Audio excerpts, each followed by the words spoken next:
सी situations आ जाएं, यानी कितनी एक्सट्रीम लेवल जब आ जाए, तब आप एक आध थप्पड़, वो भी ऐसा कि बच्चे को पेन ना हो। बच्चा अगर पढ़ नहीं रहा, ठीक है, तो अब पेरेंट्स के जहन में ये है कि मारेंगे तो बच्चा पढ़ेगा।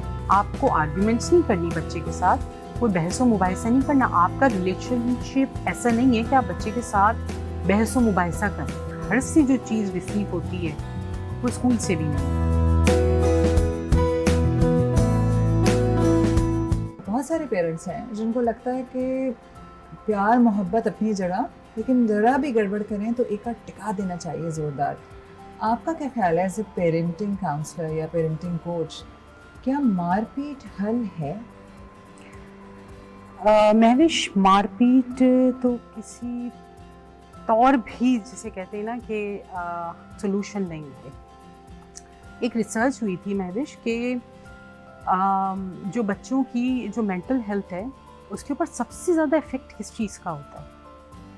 तो इसका जो रिज़ल्ट आया था उसमें मारपीट भी एक चीज़ थी, लेकिन जो सबसे ज़्यादा इसकी वो था ना, जो कि 56% जिसका असर बच्चों की मेंटल हेल्थ पर पड़ता है, वो माँ बाप की अपनी मेंटल हेल्थ है।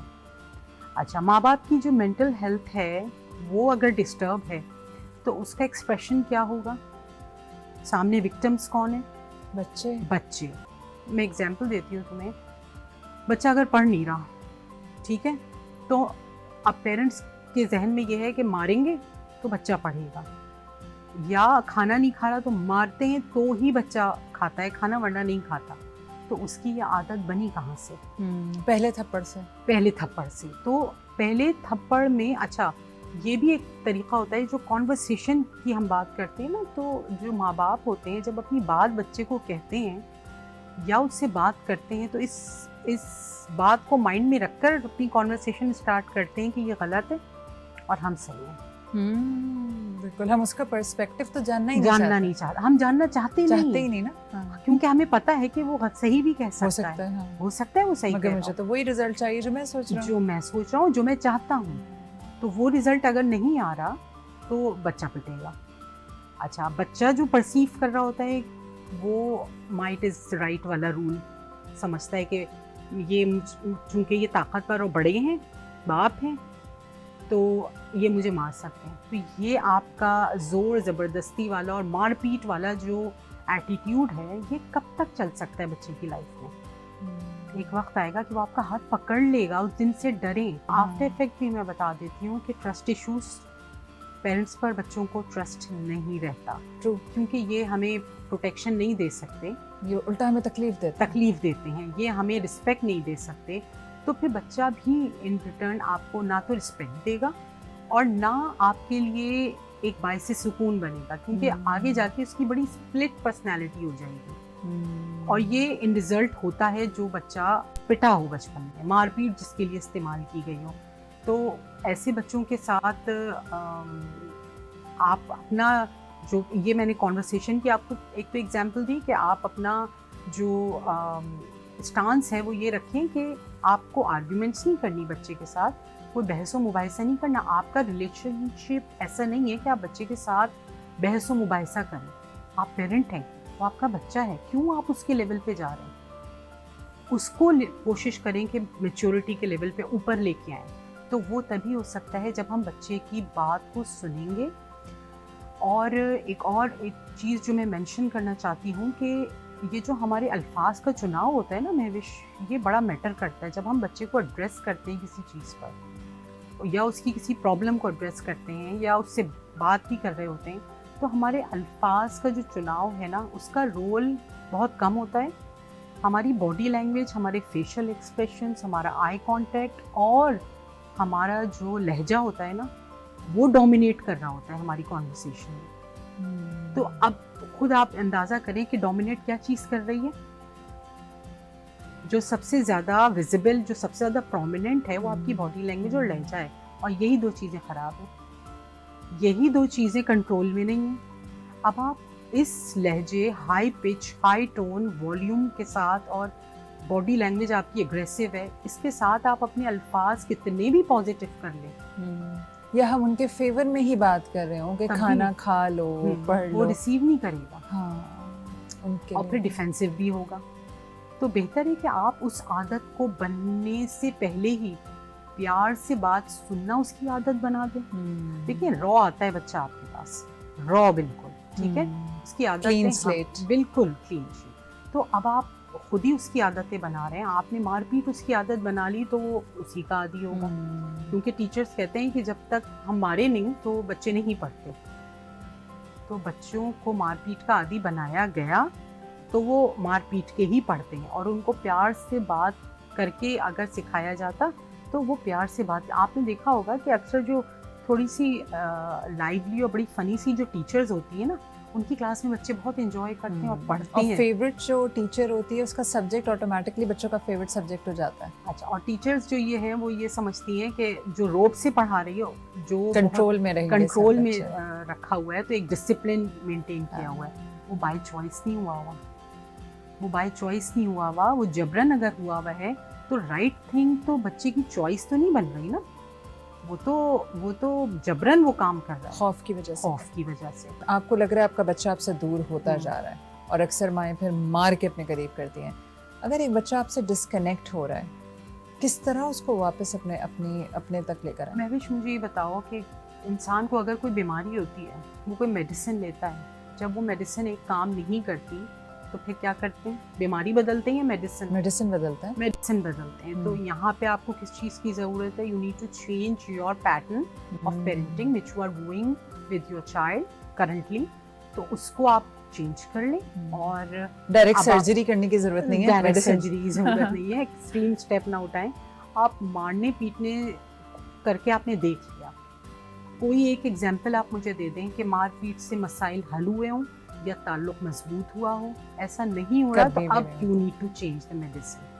अब आप अपना पैटर्न चेंज करें, अब आप बच्चे के साथ एक्सट्रीम पोलाइट हो जाएं, अपने अल्फाज पॉजिटिव कर लें और उसको सुनना शुरू कर दें।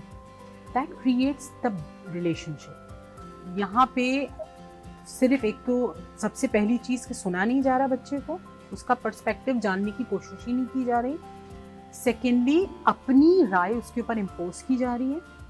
तो ये सारी वो चीज़ें हैं जो उसको पसंद नहीं है और वो उसकी लाइफ में हो रही हैं ऑलरेडी। और आपकी जो प्रेजेंस है वो ये सारी चीज़ें कर रही है सराउंडिंग में। तो इससे जो है वो ज़ाहिर फ्रस्ट्रेशन होती है और फिर वहीं यहीं से ताल्लुक़ टूटना शुरू होता है। ये ताल्लुक़ कभी भी मारपीट से नहीं जुड़ सकता। पेरेंट्स के साथ लव नहीं होता, ख़त्म होता बच्चे का, लव तो रहता है, इट स्टेज, ठीक है ना, लेकिन रिलेशनशिप नहीं बिल्ड हो रहा। तो ये दो Connection मुख्तलिफ टूट चीज़ें जाता है। हैं, ये दो बिल्कुल मुख्तलिफ चीज़ें हैं। आप ये मत समझें कि अगर रिलेशनशिप नहीं बन पाया तो आपका बच्चा आपसे मोहब्बत नहीं करता। मोहब्बत वो करता है, लेकिन वो आपके साथ कंफर्टेबल नहीं है, वो कंफर्ट आपने उसको दिया ही नहीं, इसलिए आपका ताल्लुक उसके साथ नहीं बना। वो तो ऐसा होना चाहिए ना, जैसे आपने बात की थी शुरू में कि आप एक सेफ जोन होनी चाहिए बच्चे के लिए। तो बच्चा जहाँ से भी एंगर या फ्रस्ट्रेशन लेके आ रहा है, उसको पता है ये मेरी माँ है या ये मेरा बाप है, यहाँ जाके मैं सारी फ्रस्ट्रेशन निकाल सकता हूँ। उस मोमेंट में उसको जज करने के बजाय ये मत देखें कि वो उसका वे ऑफ एक्सप्रेशन क्या है। हो सकता है वो बदतमीजी करे, हो सकता है वो बदजुबानी करे, क्योंकि वो तकलीफ में वो तकलीफ में है। तो अब उस मोमेंट में सिर्फ आप उसको सुन लें, उसका एक्सप्रेशन जो भी आ रहा है उसको रिसीव कर लें, ठीक है। लेकिन उस मोमेंट में उसको काउंसिल ना करें, उस मोमेंट में उसको नसीहत ना करें, उसको जज ना करें, उसको बदतमीज का लेबल ना लगाएं। Just be the listener without any judgments. बड़ा सब्र चाहिए इसके, बड़ा सब्र चाहिए, और ये नहीं और अपने अंदर का पेरेंट्स निकाल के के साइड में रखना है। यही फेल हो जाते हैं, यही एक लिसनिंग ब्लॉक लग जाता है और पेरेंट्स सुनते नहीं तो वो रिलेशनशिप नहीं बन पाता। कौन सी सिचुएशन में जिसमें आप अपना फर्ज समझ के कूट सकते हैं? उस सूरत में कि आपने रिपीटेडली उसको काउंसिल किया है, उसको समझाया है, अब वो उस एज में आ चुका है कि अब वो समझदारी वाली यानी कि 13-14 वाली एज में आ गया है, वो टीन एज में आ गया है। सो अब आप उसको काउंसिल की एज से वो निकल चुका है।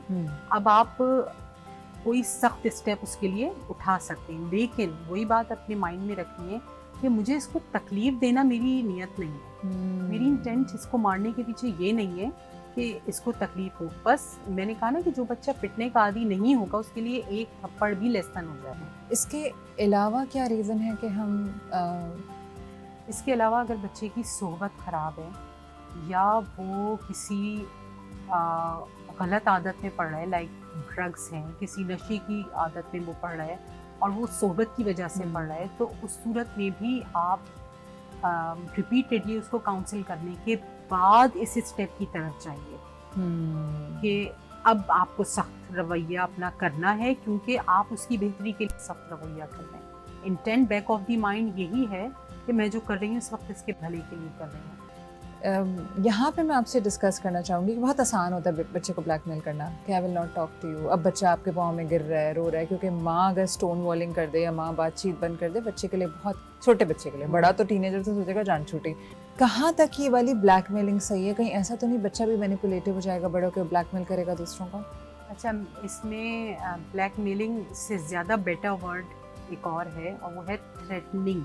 थ्रेटन करना कि I will not talk to you ना। यस, आप बच्चे को थ्रेट कर रहे हैं कि तुमने ये काम नहीं किया तो मैं तुमसे बात नहीं करूँगी या मैं तुम्हें छोड़ के चली जाऊँगी। तो छोड़ के जाने वाला जो है ना, वो 10 साल से कम उम्र वाला बच्चा के लिए एक अबैंडनमेंट वूंड बन जाता है कि मेरी माँ मुझे छोड़ के चली जाएगी। अब ये उसने शायद वो मैसेज भूल जाए लेकिन वो थ्रेट करना नहीं भूलेगा। अब अगर वो 17-18 साल वाली एज में आया और वो आपसे कहता है कि आप अगर मेरी बात नहीं मानेंगे तो मैं आपको छोड़ के चला जाऊंगा, आप क्या करेंगे? सोचें आप, या जब आप बूढ़े हो गए और आपका 30 साल का बोले कि अगर आपने मेरी बेगम के साथ तमीज़ से नहीं रही तो हम आपको छोड़ के चले जाएंगे। अब आप बताएं कि ये थ्रेटनिंग पैटर्न उनके अंदर कहाँ से आया? हाँ। और अगर लोग ये कहते हैं कि मारपीट के बगैर तरबियत नहीं हो सकती, तो हमारे पास सबसे बड़ी एग्जाम्पल हमारे नबी करीम सल्लल्लाहु अलैहि वसल्लम की मौजूद है। बग़ैर मारे उन्होंने तरबियत की है। सो मच सो, मैं एक कोट करूँगी कि नबी करीम सल्लल्लाहु अलैहि वसल्लम नमाज़ पढ़ते थे ना, तो उनके नवासी भी और उनके जो नवासे थे हसन और हुसैन, हज़रत इमाम हसन इमाम हुसैन, तो वो उनके कंधे पे या उनकी पीठ पे सवार हो जाते थे। वो अपने सजदे आधे आधे घंटे तवील कर देते थे, लेकिन कभी सख्त रवैया उन्होंने नहीं अपनाया, ना अपनी औलाद के साथ ना औलाद की औलाद के साथ। बल्कि मैं कहीं वही सुन रही थी कि उन्होंने नवासी थी, वो उनके कंधे बैठी हुई थी, तो जब वो रुकू में जाने से पहले उनको नीचे उतारते और फिर दोबारा ऊपर चढ़ाने थे। और ये हमें सिर्फ लेसन देने के लिए, हमें सिखाने के लिए कि ये तो फ़र्ज़ नमाज पढ़ रहे हैं, उस तक में उन्होंने, हम तो कहते हैं कि तुम्हें तमीज़ नहीं है, नमाज के आगे से गुजर गए हो तुम। हमने हवा बना लिया ना दीन को, और बच्चों को इसी वजह से तो बच्चे दूर हैं। कभी भी टीनेज का या 10 साल से बड़ी उम्र का बच्चा नमाज के आगे से नहीं गुजरेगा, छोटा ही गुजरेगा। उसको नहीं है सेंस, तभी तो वो गुजरा ना आगे से। या आपको नमाज में अगर वो तंग भी कर रहा है या अपनी टांगों से लिपटा हुआ है, उसके साथ स्ट्रिक्ट होने की ज़रूरत नहीं है। जब बच्चों को गोद में उठा के नमाज पढ़ी जा सकती है, तो आपका टांगों से लिपटा हुआ बच्चा, इट्स ओके। मैंने बगैर मारे अपने बच्चों की तरबियत की है, मैंने नहीं मारा, कभी नहीं मारा। थैंक यू सो मच कमल, आपके वक्त का और इतनी मज़ेदार कॉन्वर्सेशन का।